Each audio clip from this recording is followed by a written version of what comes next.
We're back here in this special program on the state of agriculture in the Bahamas, 50 years after Poultry Industry started his profession in the agricultural industry in 1968. And we are at the point now in our program where you were involved in the extension offices and dealing with the various farmers throughout the Bahamas. Right. The extension offices was a very critical component in the agricultural program, because for the first time we were able to put degreed technical officers in the field, in Eleuthera, in Exuma, and Long Island, degreed. And that program was headed by Dr. Earl Laveau. Earl was in charge of Family Island extension work. And at that time, we also had an influx of highly trained Bahamian officers. Dr. Prince Barnaby, Sidney Russell, who eventually succeeded me as director, Mr. Arnold Dorset, Mr. John Hedden, was outstanding horticulturalist, UWI graduate, then he went to Reading and got his master's. And Mrs. Helen Bong, who became a permanent secretary, she's an agricultural economist, and Miss Valerie Oughton, who succeeded Sydney as the first female director. So we had a strong cadre of Bahamian professionals who were highly trained as a result of the BARTAD project, Bahamas Agricultural Research and Development Project, which was established in North Andros, and the government scholarship program. Now, BARTAD was a program between the Bahamas government and the United States government, where the U.S. government gave a grant for the establishment of this experimental farm in Andros. And the BARTAD project was a predecessor to the BAMZ project. Where BAMZ is located now, that is where the BARTAD project was. Why did the BARTAD project not succeed? Why did it fail? It failed for a number of reasons. Underfunding. You know, as long as the U.S. was funding it was fine. When it came for the Bahamas government to start funding it, we started having budgetary constraints. You didn't have the financial capacity. Right. And many of the whole project carried on in terms of, there's a component called the satellite farmers. If you go to Andros right now, there's an area called BARTAD, which is comprised of the descendants of the original farmers who were given 40 acres, in some cases 40, in some cases 20 acres, and a house rental. You've seen it. I've been there. Right. And the whole component just died. Because here again, lack of financial support, lack of technical support. There are a few farmers left there now. Probably 2 or 3 families. There are a couple. Yes. And but what is you know still prevalent is the infrastructure. The infrastructure is still there. The pastures, right? Yes. You get, I think it's about 1,000 acres, right there, right now, sitting there, can be utilized for mutton production and cattle. One of the strong points of the BARTAD project was cattle. Yeah. That was one of the failed agricultural enterprises in the Bahamas during your 50-year stint. Another one was Hatchet Bay. The other one was Hatchet Bay. And you played a role in Hatchet Bay. Yes. As a matter of fact, one time you were general manager of Hatchet Bay. Right. The Hatchet Bay project was located in central Eleuthera. It was highly political. And in many ways, it was a means to employ people. And it was a multi-dimensional operation because you had fresh milk, you had broiler meat, you had the poultry industry, you had chicken eggs, you had some animals, and plus you had a mailboat service that provided with a yacht club, but the government couldn't run it. The government couldn't run it. Why couldn't the government run it? The government couldn't run it because politics. And it wasn't being operated like a business like the way the Levy Company operated at Hatchet Bay. It's a business. All these milk stands, you know, the former milk stands, they were all part of that marketing arm of Hatchet Bay, because in those days, eggs, milk, and ice cream, they were all sold in these milk stands. All right, and governments always realized that these things got to be funded continuously. You know, they had to bring feed from Georgia to feed the chickens. You know, and you know, meeting your commitments, financial commitments on a timely basis. Government is just not operated that. Okay, and so we saw the demise of the Hatchet Bay plantation. Right. What has become of that? Well, the building on Bay Street, where the Levy building, where BAMZ store is, right? That is part of the asset. Then there were a number of assets in Hatchet Bay, houses which I think the government sold to local people. There was a marina, nice marina that burned down. And so it just disseminated. And of course, during that time, we also had the Bale project in Abaco. yes, You know, where the Bahamas was one of the, a major sugar producer on the world market. When I came back in '68, I remember having to go to the International Sugar Organization meeting with the operators of Owens, Illinois, to deal with getting our quota. and where was that? In London, Haymarket, never forget it. And because all the Caribbean islands were there, and the Bahamas was just new into sugarcane production.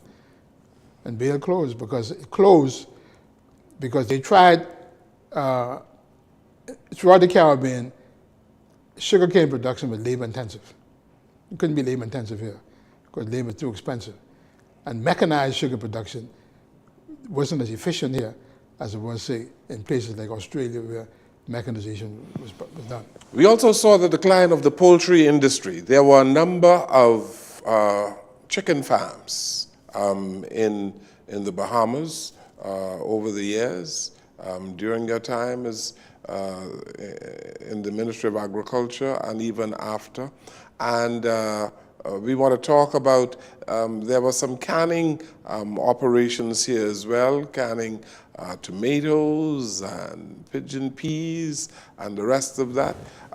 The agro industry declined precipitously, Mr. Enos, over the last 20-odd years. The decline began in the 90s when the government introduced this duty reduction policy, as I call it. See, when you have these international agencies like the World Bank come here and tell you that your sector is not efficient, not competitive, not producing, and it's better to import. And so we developed this, what I call a cheap food policy.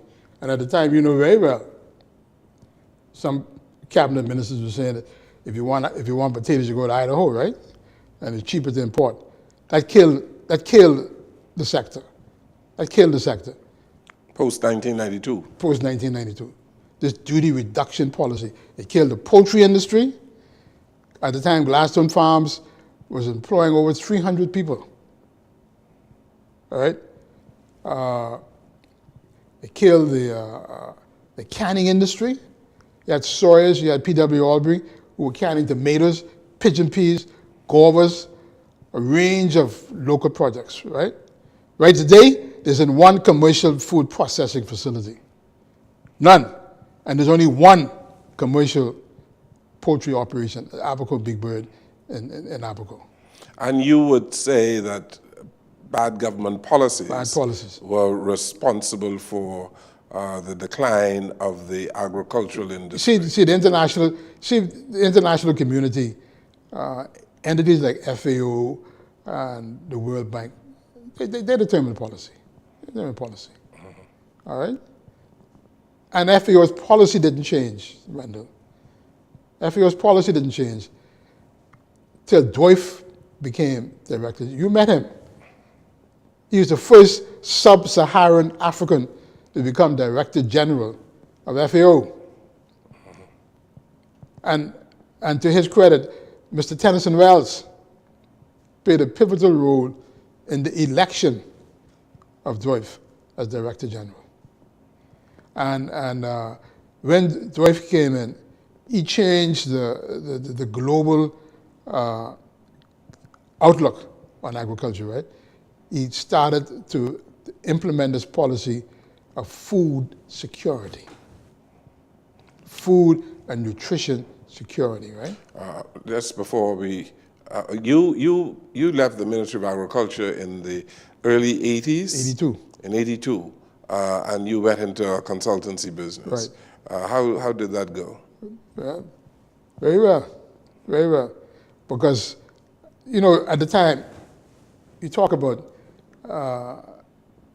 policy environment.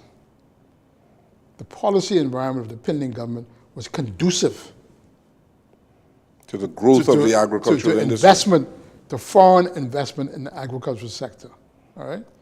And we had a number of foreign entities who had invested in agriculture, right? One of my clients was B.G. Harmon, right? who originally wanted to go to Andros. But at the time, even though Mr. Roca was a member of parliament for North Andros, he said he felt that the project should go to Abaco because you had about 20,000 acres of land which was lying fallow as a result of the sugarcane industry being having died. And so land preparation costs were nil. And so they went to Abaco and established over 5,000 acres in the Spring City area. And then in northern Abaco, Edison Key and Gulf and Western had established these large citrus operations. And then in Andros, you had many offshore growers who were growing winter vegetables. So you had a lot of foreign companies engaged in Bahamian agriculture, right?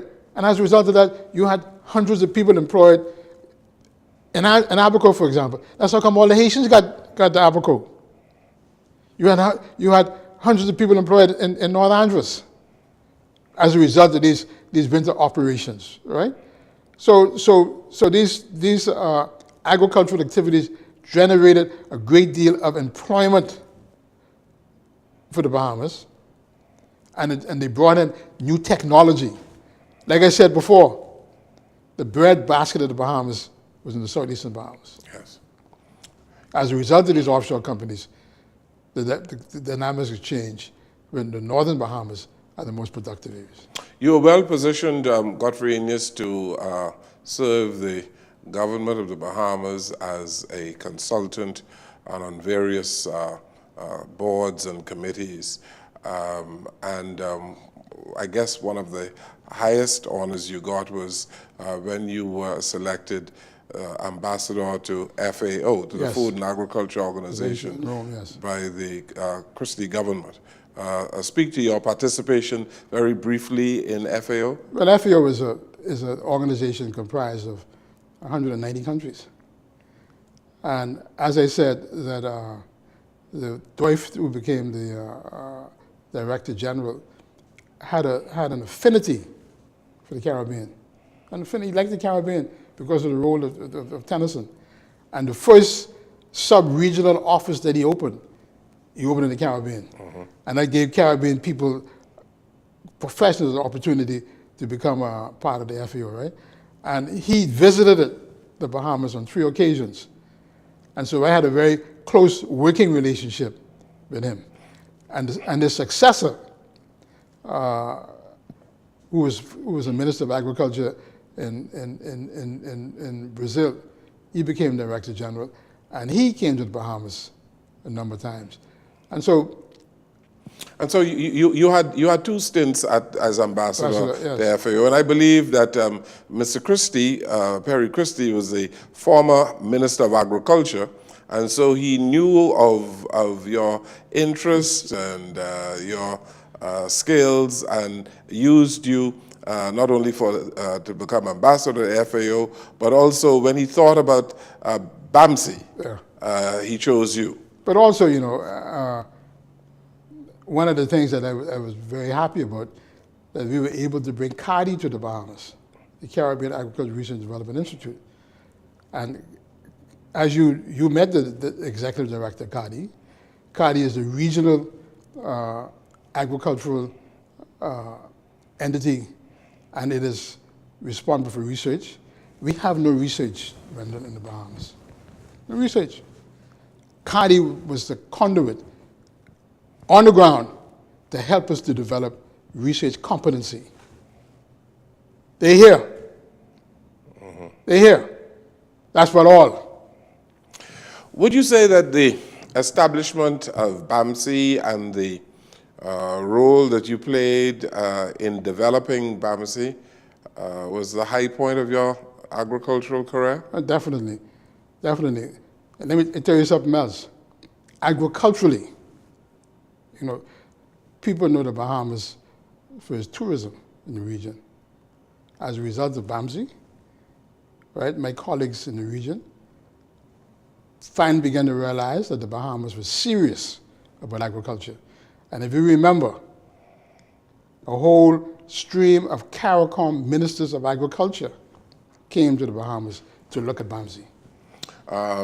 Tell us, Godfrey Aeneas, the objective of BAMZ and how far you got in BAMZ achieving that objective. BAMZ was fashioned after the most productive agricultural system in the world. And that system is the USDA, which is comprised of 3 components. Teaching, that's why we had the BAMZ College. Research, that is why Kadhi was here to play a role. And extension, that is why we established the Associated Farmers Program. All right? Those are the 3 components that come together to make this institution fashioned after what we call the land grant system. I went to 2 land grant schools, Tuskegee and Wisconsin. And that's the system they use. That's the system used in the University of Florida. That's why American agriculture is so progressive. That's why all the countries in the world look to America as a breadbasket, because of the extension, research, and training components as coming together as one. Now, many Bahamians still have this notion that BAMZ is supposed to be a big farm that is supposed to service the entire Bahamas. Disabuse them. That's been the recent propaganda put, but that wasn't the original idea. The original idea was that the Bahamas would be fed by the associated farmers, all right, through our extension program, all right. The Bahamas is 100,000 square miles. The Bahamas has different climatic and rainfall measurements, Mr. Jones. What grows in Abaco, which is the most northerly island, wouldn't necessarily grow in Crooked Island. because of the rainfall difference, because of climate change. All right? And when I hear some talk about growing bananas in BAMZ, right? That's ridiculous. All right? No, you grow bananas in BAMZ, but you talk about year-round. Yes, that's ridiculous, right? Yes. Because Northern Andros, right? We've had extreme temperatures, extreme rainfall, right? Where banana production has been retarded. So you can only grow bananas Certain at times, BAMZ at a certain time. right? And I had a program where we brought in about 40,000 suckers to distribute in the southeastern Bahamas, to Eleuthera, to Long Island particularly, so that we can have banana production on a year-round basis. All right? So this talk about growing bananas year-round is horticultural nonsense. Yeah. All right? Okay. Horticultural nonsense. Okay. All right? Let's stay on the high road now. Okay? Yeah. And then let me finish now. All right? The Bahamas used to be a main exporter of a lot of commodities, one of which was the pineapple. I went to Israel, and I saw pineapple growing in the desert. We in the Bahamas believe that pineapple is going to be grown on the Terra Rossa red soils. All right? We were growing pineapples in Andros. New varieties, which we got from Costa Rica, which is one of the main pineapple producing areas in the world, right? Because we wanted to introduce new varieties. Because if you bought a pineapple in Eleuthera, Wendell, $6, and you get import pineapples from Costa Rica and elsewhere and sell them in the food store for less than $3. All right? We were dealing with new varieties to enhance our competitiveness, to be able to plant in rows, all right? And possibly harvest mechanically. You go to a pineapple patch in Eleuthera, right? With the varieties that they have, even though we have good sugarloaf variety, right? You get all stuck up, and you know. So we were trying to change the technology of pineapple production as an example. That is what BAMZ is supposed to do. All right? Let me finish now, right? You're talking about pigeon peas. It's getting hotter. Rainfall is getting lower. All right? So we were experimenting with drought-resistant varieties of pigeon peas. All right? That is what BAMZ is supposed to do. Identify new varieties of different kinds of crops in order to sustain food production on a year-round basis. And you were passing this information on yes, that's to the whole farmers. purpose of it. That's the whole purpose of it. Not that you were doing it yourself, no, but passing it on to farmers. That's the research that you do. You pass the varieties on to the farmer so he can. The farmer's job is not to develop this. Yes. The farmer's job is to produce. But your job as a researcher is to identify the varieties that are best suited for his environment. And so it was a teaching institution and a research institution. Yes. Yes. And an extension institution. Yes. Because from the research, you gather the information that is relevant for the farmer in the locale in which he is producing. And the same applies to livestock as well. Right. Like we had a lot of mutton, right? And one of the technologies we introduced in BAMZ is sheep in confinement project, right? You go to the Family Islands, one of the biggest problems with mutton production is wild dogs. Wild dogs slaughter hundreds of animals in these Family Islands. So the technology we had, where farmers would put their animals confined. You're seeing them in a house that's geared, that's oriented to livestock production. That's what you do. That's how you lift your technical level. All right? That's what you do. Kadrinius, how do you, in summation now, because I know that we can take another hour or so to go through your 50 years, but time doesn't permit. And I want you to put it in capsule now. How do you encapsulate your 50 years in the agricultural sector in the Bahamas, and how do you describe what you have been able to achieve in the last 50 years? Let me say this much. This 50 years is a period of small farmer agriculture. All right? Small farmers become extinct, Mr. Jones. And I did some work for this program, and I read you a section of it. This is the FAO new model. The objective of the Sustainable Food Value Chain Development Model is not to preserve the small farmer. The objective is about broad-based job creation, income growth, and wealth accrual. That's the future. The role of the small farmer, as it was over these past 50 years, is passé.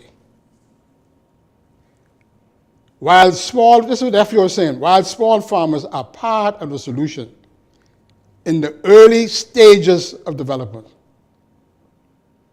the ultimate objective is not to assure their survival, but to facilitate the transition of them to become, one, sufficiently large commercial viable farming operations, and two, help others to transition out of agriculture altogether.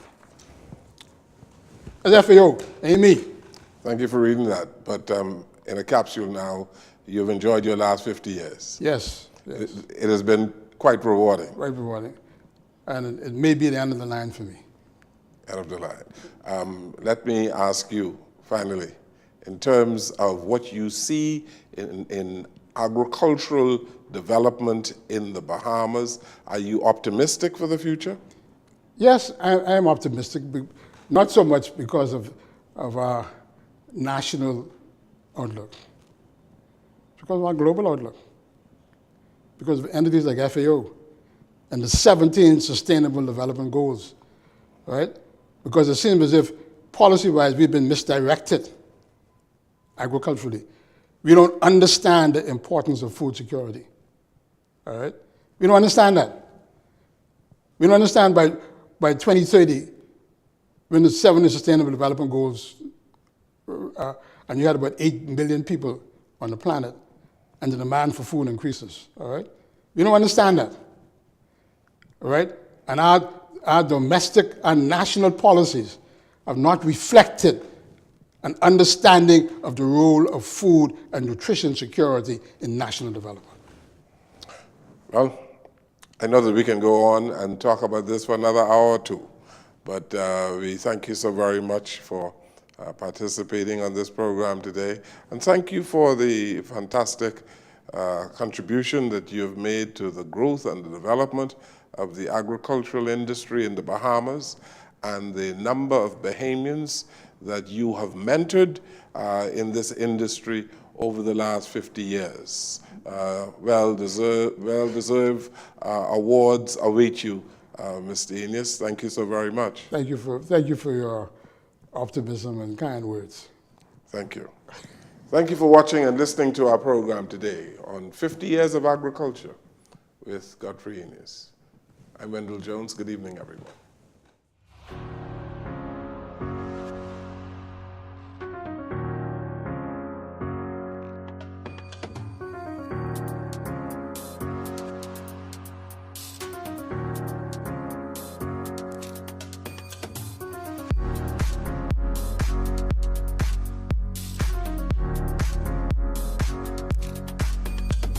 This special JCN program on the state of agriculture in the Bahamas on the occasion of the 50th anniversary of Godfrey Enos as an agriculturist has been brought to you by the following sponsors: Abaco Big Bird Poultry, Arawak Homes, Bahamas Subs, The Chlorine Depot, Dunkin' Donuts, Organic Solar, Porky's Trucking and Paving, Rocky Farms Nursery, Rolls Auto, Tropic Seafoods, Bahamas Agriculture and Marine Science Institute, Caribbean Agricultural Research and Development Institute, and the Inter-American Institute for Cooperation on Agriculture.